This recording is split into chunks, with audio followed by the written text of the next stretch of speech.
Probably the biggest blessing that I ever received in my life. My brother Michael called me up and said there was a gentleman and his wife was very sick and said he was totally out of wood.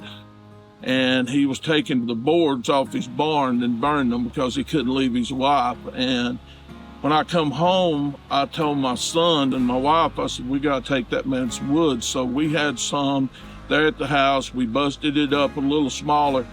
And when I drove up in his driveway, he was 82, I think, at that time. He was standing there crying like a baby. And to me, it's not, what we done. It's that you can help someone.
It's good to have help when you need it.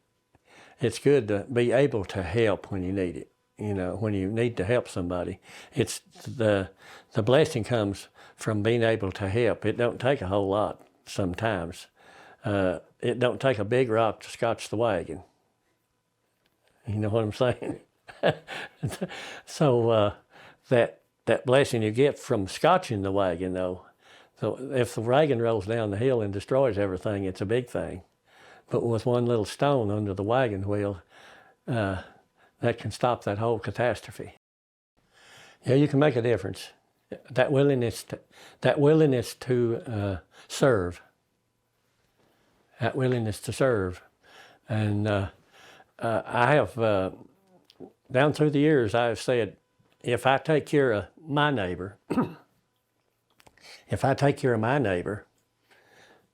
he may not help me as far as helping me back in that endeavor.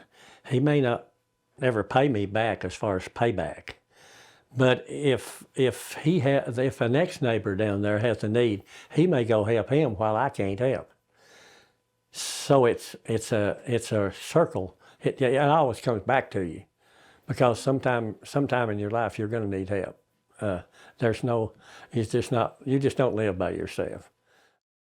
Hello, I'm Tim Barnwell, and welcome to the Face of Appalachia. When I first became aware of the Big Laurel Wood Ministry in Madison County, North Carolina, I was amazed not only at what they were doing, but also the scale of it. What started as a small group helping a neighbor get their firewood for the winter has grown to hundreds of people working together to provide this life-sustaining service for their community. It's at this time of the year, when temperatures drop and the snow begins to fly, that this help is most needed. Many of us struggle with the question of how we can help others. In today's world, there seems to be so many problems and needs that it can seem overwhelming and we can feel powerless. But small acts matter, and by joining with others, we multiply the positive impact of our actions. This wood ministry is a wonderful example of that, and activities like this are part of a larger network of community support where neighbors help each other. One person might fix a dish to take to a family who has lost a loved one, while another picks up groceries for a friend who can no longer drive. Being of service to others benefits the community at large by creating a shared sense of purpose and a safety net for its members, but it's also personally fulfilling. Helping others makes us feel better about ourselves, appreciate what we have, and reduces a feeling of helplessness that can sometimes overwhelm us. Small acts of kindness create a positive effect in the world and show us that the challenges we face are not too big to overcome if we work together. What we have here behind you is the wood ministry of really the Big Laurel community. It consists of the volunteer firemen that have been taking care of this for several years now, and Foster Creek Baptist Church and several other churches have now joined in with us. And it's a mission to help the elderly and the needy in our community. The head of it is Eldridge English. When nobody was helping in this community, that man and his son and a few of the volunteer firemen continued this work, and it's a wonderful work. The Lord's really blessed it's what I'm trying to say. I'm Eldridge English. We started this woodworking, just helping 4 or 5 people, older people, disabled people, and each year it got bigger and bigger, and we got a bigger team now. And like I said, now up to right now, we've done delivered 450 loads of wood to the old people, disabled people. We got a great team, big team, and that's what it's all about. So we usually have anywhere from 100 to 125 people show up for working and help us, so we appreciate it. How big an area do people come from to help from? Or? They come, we've got 2 people comes all the way from Morgan, and we've got people come from Asheville, everywhere. Marshall, Wolf Laurel, Mars Hill, got the Grapevine. We just can't name all the people who come because we really don't know where all they're from. We have one benefit a year, and we make money, and what money we make on that, we take that money and we buy wood, and we buy logs. We buy a lot of wood done split, and then we deliver it to people. And like I said, this last time, on our benefit, we made $21,800, and we take that money and we buy wood and we give it to the old people and disabled people. If we get logs, we will make an advertisement for 4 to 5 weeks to get the word out and tell them we're having a woodworking down here, and to bring their wood splitters, chainsaws, go devils, and they do, and they make it happen, and that's what we do. How many times a year do you do this? It's probably 4 to 5 times a year. And how many people you think you're able to help out each winter? Oh, probably right now we're probably helping out 75 to 80 people from Grapevine, Shelton Laurel, Spillcorn, Mars Hill, and Asheville. We got people in Tennessee. Anybody that we can help that we know that needs it. Not for deadbeats, for old people, disabled people. That's what we hear. So people just bring their pickup trucks and then take loads to the different homes? Yes. We have a delivery day down here. The last time we had over 100 people show up. We split it up in areas. We had one bunch from Shelton Laurel, Spillcorn, they went that way. I had Grapevine, Marshall, I went that way. We had another team, had Foster Creek down here, they went their way. Then we had another team, they went out of Big Laurel, Mars Hill, Punching Fork, Wolf Laurel, Smith Creek, that way. And one Saturday we delivered 160 loads of wood. One Saturday. That's amazing. Well, I know it's been a really valuable thing for the community. I've heard so much about the wood ministry, and how long have you been doing this? We've been doing this probably for 8 to 10 years. Yeah. But right now, like I said, we've got a super team, we've got a big team. We've probably got 120, 130 people that helps us, donates their time and stuff. And that's what it's all about, is our community, great people. They love helping people, and that's what we're here for. I talked to some people today that's their first time here, and they were real excited. And other people have been here coming for years. Right. And we pick up new ones every time we have this. We'll have some new ones. If the word gets out, like I said, this went from 5 to 10 people to now 150 to 160 people. So that's how the words got out. And everybody's behind us, and they know what we're doing it for. And that's the reason we got a great team. There's several logging companies in the area. There are 2 in Madison County that help us, but several builders and things like that bring wood when they clear a lot and just donate it to this ministry. We have a turkey shoot in the spring of the year every year. And we have singing at that turkey shoot. And we have different things, auction items that we have. And we try to raise money to then buy whatever's not donated to us.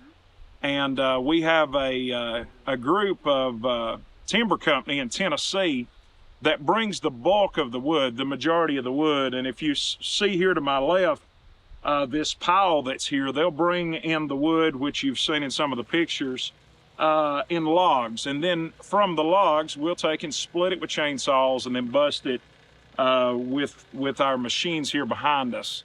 At certain points in time, we could have 8 to 10 wood splitters going at once when we get 30 to 40 guys going out here.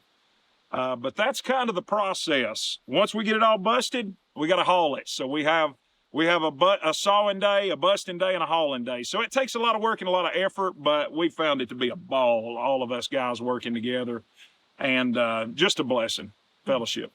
It has to be done. If we don't do it, who's going to? And unfortunately, these people don't have any help if we don't help them. And I'm glad that we live in a community that will do that. We need to love on each other and try to take care of each other while we've got time.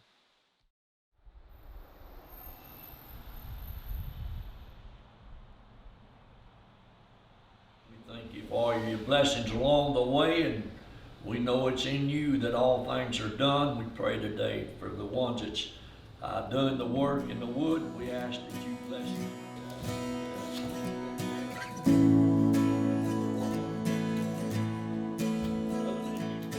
Also, it's not only something the men do. When we have the wood split and we have the wood cutting, the ladies from various churches, they cook a big meal, and we have dinner or lunch there at Foster Creek there in the fellowship hall, and all the ladies come out. And the younger ladies help us here. Yeah, the younger ladies will help with the loading the wood and things like that, and it's a good thing for our young people to see also.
It's going to be a bad year, and we will help them.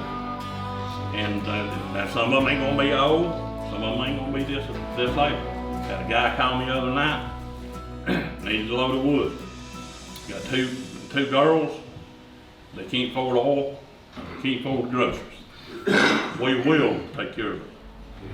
Okay, thank you again, appreciate it.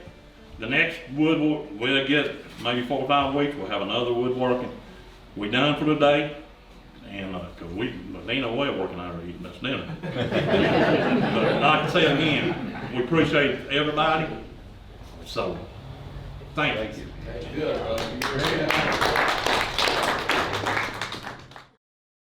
ain't no place like this place, especially the neighbors. So you don't find this kind of stuff going on in a lot of places. But if somebody gets sick up the road, we find out about it. That's our neighbor, and we help them. That's the way it's always been since I've lived in Madison County. But there's a lot of people, I never see that many people want to do something other as they are at that wood split. I mean, man, they come from all over the place. All they have to do is announce it, and the first thing you know, there'll be 30, 40 people there. I've got several neighbors around that get wood, and that's a blessing. I think it's a benefit that people need that wood because they're not able. They used to be able, but they're not able anymore to do that. There's a lady who used to live right up the road here. Been years ago when I first moved here. Her boy come down here to my house when I was a pastor at Arrington Branch Church. And he said, we ain't got no food and we ain't got no heat. Well, I went up to Arrington Branch and met with a church, and I said, we're gonna provide that woman some food and some coal. She burnt coal. Well, I went to Angles and the church approved it. I went to Angles, got her a whole bunch of groceries, went to Mars Hill and got her a ton of coal. And boy, that was, I only helped her, but it helped us being able to provide that for that lady. And every time I used to see her after that, she'd cry and thank me for what I'd done. And that's just a community thing. I mean, if somebody needed something other, we're here. I've always been taught this. There's nothing like being good to people and helping people. That's been my thing all my life, and I still stick with that. By the church being involved, the whole community's involved, so most everybody knows somebody if they're in need of wood. Some of the older population still burns wood, and some of them are getting to they're not able to get out in the woods and fix wood, but they can still burn wood if it's available, you know, in the porch or in the wood yard. And those men find that out, and they use their pickups or trailers or whatever to take loads of wood to them. It's a good ministry. It starts with a wood pile, but it don't end there. Yes, provide something so basic as heat for the winter. Oh, I know. Yeah. We used to, everybody had wood, and everybody got their wood in. And nobody thought anything much about it, you know. And most families had boys that would come and help fix wood in the fall of the year. They would gather up and fix wood, and everybody have wood. It's good to be healthy enough to be able to cut. That, you know, it's good to be on that end. It's good that you're able to work and provide with for your neighbors, and then it's good when you're on that receiving end. Then it's good. I mean, you get a blessing from being on that receiving end. You still feel that unity, you know. There was a gentleman, and he was taking the boards off his barn and burning them because he couldn't leave his wife. And when I come home, I told my son, Nicholas, and my wife, I said, we got to take that man's wood. So we had some there at the house. We busted it up a little smaller. And when I drove up in his driveway, he was 82, I think, at that time. He was standing there crying like a baby. The last question, what do you enjoy about it? I enjoy going to delivering wood and seeing the tears come out of their eyes with joy. That's what we get out of it.